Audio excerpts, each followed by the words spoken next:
This is CBC Winnipeg News.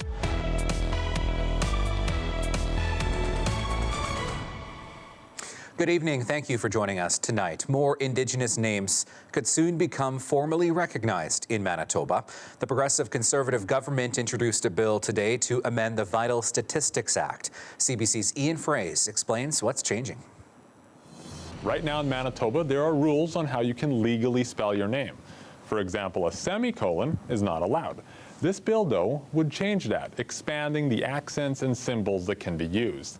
Labour Minister Reg Helwer says families are supportive of this proposed law. You know, we've talked about names are very personal to families and individuals, important to everybody, including myself, yourself, and other organizations and other cultural practices. We can reflect those in this legislation as well. So it's not just Indigenous names, but that is, of course, the main content of the bill. The NDP pushed a similar bill earlier this year on behalf of families like Carson Robinson. At the time, Robinson said the spelling of his daughter's name, Adewazawan, comes with the colon symbol because it helps to properly pronounce her name in the Mohawk language. Ian Fraze, CBC News, Winnipeg. Now, also at the legislature today, news that the Manitoba government will now consider a move to year-round daylight time. A bill before the legislature would allow for the change if the United States makes the change first, and if Manitobans indicate support for it. Public consultations will start early next year. Other provinces are looking at it as well, but the U.S. is kind of the main denominator here. We do want to align with them because of our trade corridors and the transportation and everything.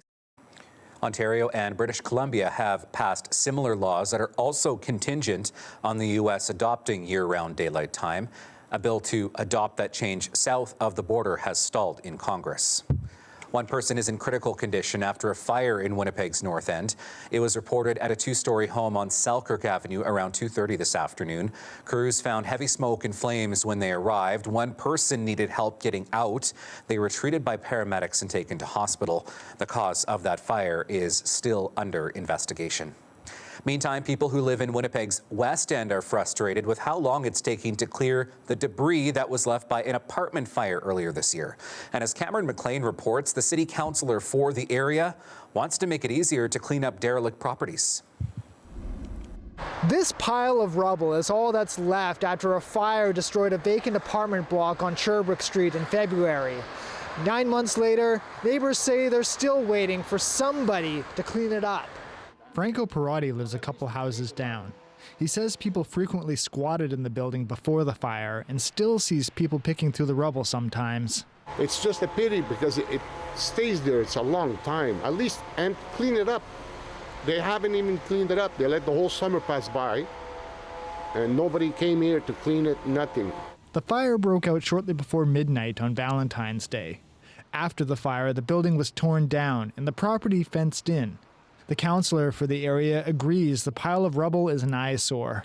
It's just not fair that these things are taking as long as they are, and we have to start dealing with the boarded up and vacant buildings issues that we have in Winnipeg.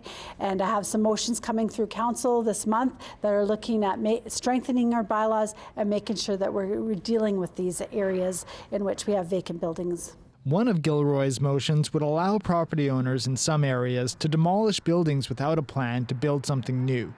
And another would add fines to the property tax bill. Perotti hopes someone does something with the property soon. If they put some apartments there or something, I'll rent one too. I don't know. Even a condo for sale, I'll probably buy one if it was it, you know. If they do something with it. Attempts to contact the owners of the property were not successful. Cameron McLean, CBC News, Winnipeg. A protest in support of safe consumption sites closed down Memorial Boulevard near the legislature earlier today.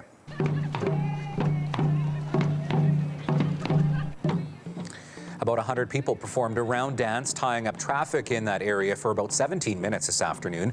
Many of the people who participated in the round dance have been involved with a conference the Manitoba Harm Reduction Network has been holding in the city.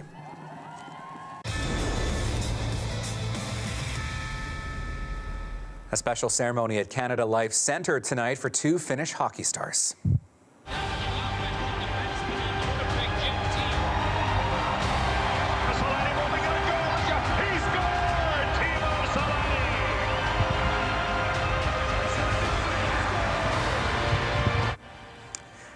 suspense there. Teemu Selanne and Teppo Numminen were inducted into the Jets Hall of Fame tonight.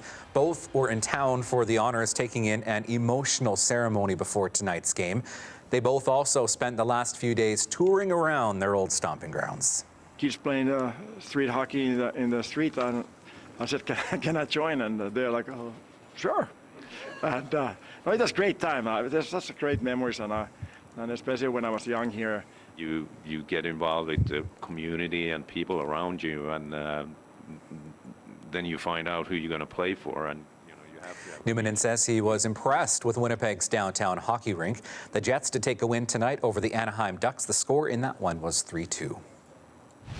Coach of the Year for 2022 is Mike O'Shea. To football now, and CFL award night in Regina. Blue Bombers head coach Mike O'Shea winning CFL Coach of the Year for a second year in a row. He is the first coach in 2 decades to win it 2 years in a row. Quarterback Zach Collaros won Most Outstanding Player, another back-to-back award. Stanley Bryant won Most Outstanding Offensive Lineman, and receiver Dalton Shawn took home the award for Most Outstanding Rookie. For my little son here, he's been my inspiration. Just happy that he's here with me to experience this. Look this way. To experience this with me. Hope this will inspire him as he get older. And you can find more on the awards night at cbc.ca/Manitoba. Nice to see the Christmas lights on in downtown Winnipeg tonight. We did see a bit of snow again today. Meteorologist John Sauder says the winds will be the story tomorrow. The details on that up next.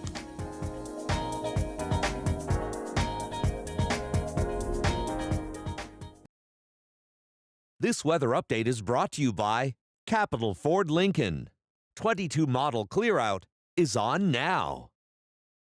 Well, the on and off light snow continues tonight as we head into the evening hours, but there's more on the way for Friday. You can see it to the north of us in the morning, mid-afternoon, moving down through the Red River Valley, most of the southeast, and then on into the evening. We're still seeing patches of snow, but we're also seeing winds picking up again. Then on Saturday, it's a sun-cloud mix. There's more snow in the west, and look at the clearing that is farther to the west. Regina does clear out late Saturday, much warmer weather moving into Regina as we head on into Grey Cup Day, Sunday. Up to about late afternoon on Thursday, we had a 24-hour snowfall of about 2 to 3 centimeters. By the time we get to Friday at 5 p.m., another 3 or 4 on the way, and then into Friday evening, we have another centimeter or so. But it's not about the amount of snow. It's more about the winds. And on Friday, those winds will be strongest out to the west, and then that in the afternoon and evening moves into the Red River Valley with gusts that are over